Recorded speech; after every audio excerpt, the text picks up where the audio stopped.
Por tanto, estas eran las estaciones que se hicieron en grupos pequeños, como máximo de 5 alumnos, con un profesor durante 30 minutos. Pasaron pasaron por la estación de desfibrilar y de reconocer las arritmias. Después, una vez que pasaban esta estación, pasaban a entrenarse con la vía venosa. Todos tenían que coger una vía, ser capaces de coger una vía. Posteriormente todos tenían que intubar, tenían que aprender y ser capaces de intubar al final de la sesión. Posteriormente masaje y por último la RCP básica, ¿no? Y iban rotando. Posteriormente, os voy a presentar unas fotos de cómo era el proyecto, ¿no? De cómo se iban haciendo estas estaciones. El profesor inicialmente, mediante metodología demostrativa, enseñaba cuál era la habilidad que se tenía que aprender en ese momento, y después ya los alumnos eran los que iban practicando con el profesor muy cercano delante de ellos, corrigiendo cuando no lo hacían bien o cuando había alguna cosa, y luego resolviendo dudas que se les podía presentar a los alumnos en cualquier momento, ¿no? Por tanto, este método de trabajo, método de aprendizaje, pues es muy tranquilo para el alumno, muy cercano, y eso, pues a ellos les ayuda mucho en el autoaprendizaje, ¿no? Aquí veis, por ejemplo, cómo están ensayando para intubar, cómo están haciendo el masaje.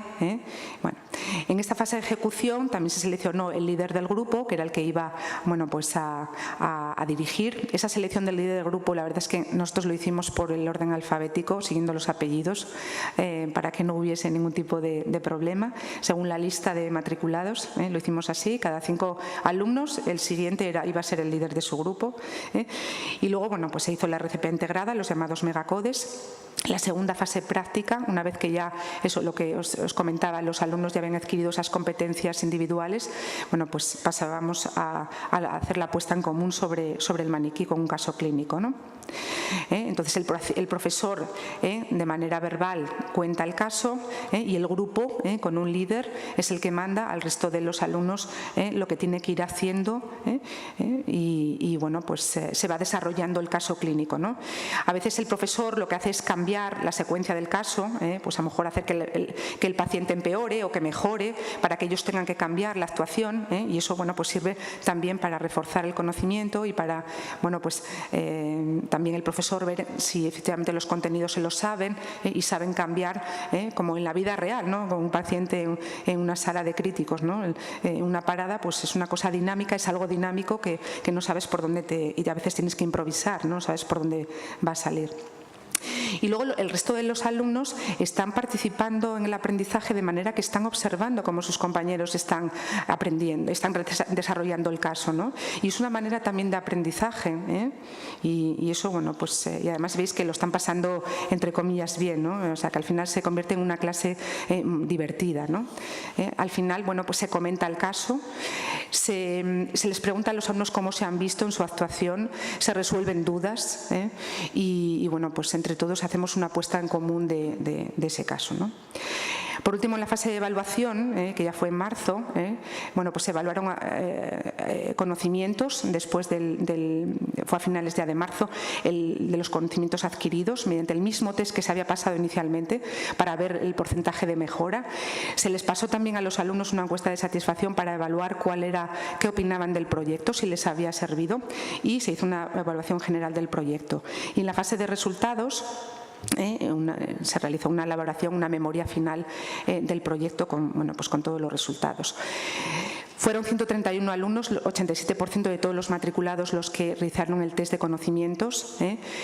Pues el porcentaje de aciertos, aunque era una encuesta, un cuestionario muy pequeño, solo con 5 preguntas, y no es muy valorable, pero pues ya se ven diferencias en el aprendizaje. De un 64% de aciertos pasan después del proyecto a casi el 90%, un porcentaje de mejora importante. Esto solo con 5 preguntas. Lo recuerdo. Y luego la encuesta de satisfacción, pues para ser la primera vez que se implanta, para ser la primera vez que pedimos la colaboración de los alumnos, que ellos sabían que estábamos en el proyecto, pues las puntuaciones respecto a estas ítems fueron bastante positivas, ¿no? Cuando se les pidió que nos dieran una nota de 0 a 10, La media, bueno, pues nos puntuaron como 7,3, con lo cual, bueno, es una puntuación muy positiva para nosotros. Respecto al análisis DAFO, respecto a fortalezas, debilidades, amenazas o oportunidades del proyecto, comentar fundamentalmente dos cosas. Debilidad del proyecto, respecto a la debilidad del proyecto. Los profesores que nos dedicamos a esto, no solo nos dedicamos a la docencia, nos dedicamos fundamentalmente al trabajo asistencial, con lo cual esto, bueno, pues supone una carga de trabajo extra que a veces te gustaría dedicarle más, pero es que no hay tiempo disponible para hacerlo, y eso es una debilidad. Nos gustaría dedicar más tiempo a esto. Y bueno, la escasez de material docente. Nos gustaría tener aulas de simulación como hay en otras universidades, pero no las tenemos y nos tenemos que, bueno, pues arreglar con nuestra modesta aula de simulación. No hay financiación para desarrollar y mejorar la dotación de los simuladores de RCP y de otro material de RCP. Escaso tiempo en los planes docentes para este tipo de temas y bueno, pues que muchas veces esto funciona por la buena fe de colaboradores docentes, porque solo con los profesores es imposible desarrollar este tipo de proyectos, ¿no? El proyecto fue viable en el sentido de que, bueno, pues se realizó con todo el material que dispone la facultad, y sí que es verdad que tuvimos apoyo del decanato y el departamento, y que todos los años, estos últimos años, hemos ido comprando algún material más para el aula de simulación, ¿no? Y luego algunas cosas que nos faltaban, pues sí que es verdad que el servicio de medicina intensiva nos lo dejó de manera prestada, ¿no?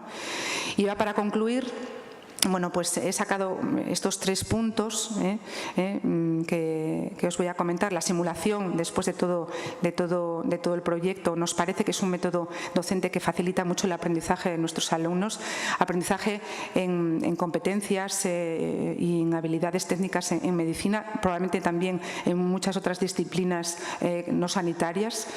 El entrenamiento mediante la resolución de casos clínicos simulados crea un escenario educativo que es muy reproducible en la vida real, pues nosotros no podemos aprender con pacientes, y sirve para afianzar los conocimientos, y los alumnos nos valoran muy positivamente esta metodología, aunque algunos aspectos, como digo, que debemos mejorar, sobre todo los recursos materiales, ¿no? Y el futuro, bueno, pues el futuro que es presente ya en algunas universidades sería tener aulas de simulación muy bien dotadas, bueno, pues con todo tipo de material. Estoy convencida de que este tipo de metodología educativa va a tener un impacto muy positivo a largo plazo en el resultado de pacientes reales que sufren una parada cardíaca, y bueno, es nuestro objetivo implantarlo y continuarlo en los siguientes años, ¿no? Lo ideal, como os digo, es tener ya, bueno, pues aulas de simulación como esta. No sé si alguno de vosotros lo conocéis, está en Granada, es un centro multifuncional avanzado de simulación donde, bueno, pues van alumnos de toda España a formarse en técnicas de reanimación, de soporte vital, también cirujanos van a aprender determinados métodos quirúrgicos. La verdad es que, bueno, pues disponen de material que es, bueno, pues la envidia del resto de profesores que no lo tenemos, ¿no? Y nada más, esto es un resumen de todo lo que hemos hecho y de lo que os veníamos a contar. Muchas gracias por la atención.